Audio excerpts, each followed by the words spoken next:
Video को like करें और ऐसी डरावनी कहानियां सुनने के लिए हमारे चैनल को सब्सक्राइब करें। तो चलते हैं कहानी की तरफ। जिन का साया। यह कहानी एक छोटे से गांव के एक पुराने घर की है, जहां लोगों के अनुसार अजीब घटनाएं घटती थीं।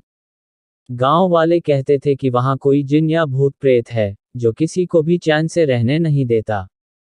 लेकिन कोई भी उस घर में जाने की हिम्मत नहीं करता था। गांव में एक लड़का, अमित, था, जो शहर से गांव में अपने दादी नानी के पास छुट्टियों में आया था। अमित एक साहसी लड़का था और उसे हमेशा पुरानी कहानियां और डरावने किस्से बहुत रोमांचक लगते थे। उसे यह सब सुनकर बहुत मजा आता था। जब उसे उस पुराने घर के बारे में पता चला, तो उसने ठान लिया कि वह वहां जाएगा और खुद देखेगा कि क्या सचमुच वहां कोई जिन है या सब कुछ सिर्फ अफवाह है।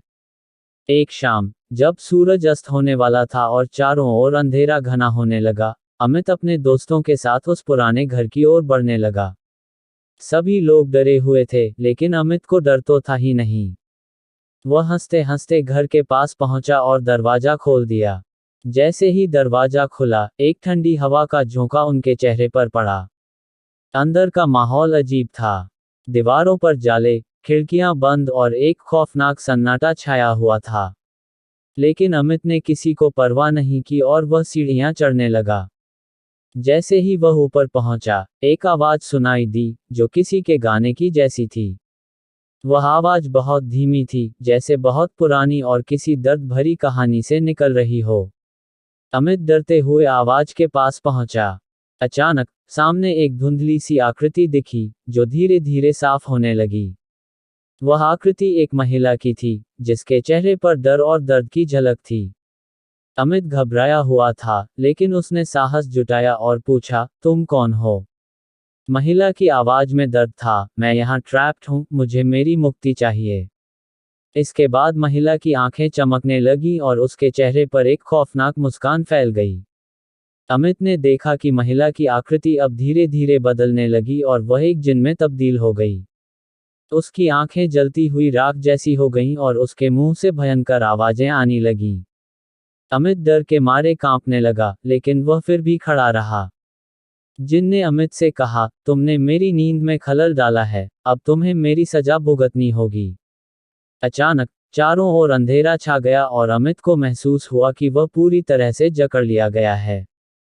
वह महसूस कर रहा था जैसे उसकी आत्मा को कहीं गहरे खींचा जा रहा हो। लेकिन तभी अमित ने याद किया कि उसकी दादी नानी ने उसे एक मंत्र सिखाया था, जो किसी भी भूत प्रेत या जिन से बचाव कर सकता था। उसने उस मंत्र का जाप करना शुरू किया और जैसे ही उसने यह मंत्र पूरा किया, जिनकी आंखों में एक दर्दनाक चीख आई और वह धुंधला होकर गायब हो गया।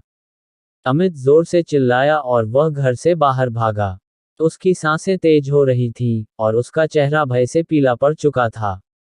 गांव वालों ने उसे देखा और वह समझ गए कि कुछ तो ऐसा था, जो अमित ने खुद महसूस किया था। अमित ने उस दिन के बाद कभी उस घर का रुख नहीं किया। वह अब समझ चुका था कि जिनके साथ छेड़छाड़ करने से क्या खतरनाक परिणाम हो सकते हैं। उसने अपने दोस्तों को भी यह चेतावनी दी कि उस घर के पास न जाएं, क्योंकि जिनका साया वहां हमेशा मौजूद रहता है।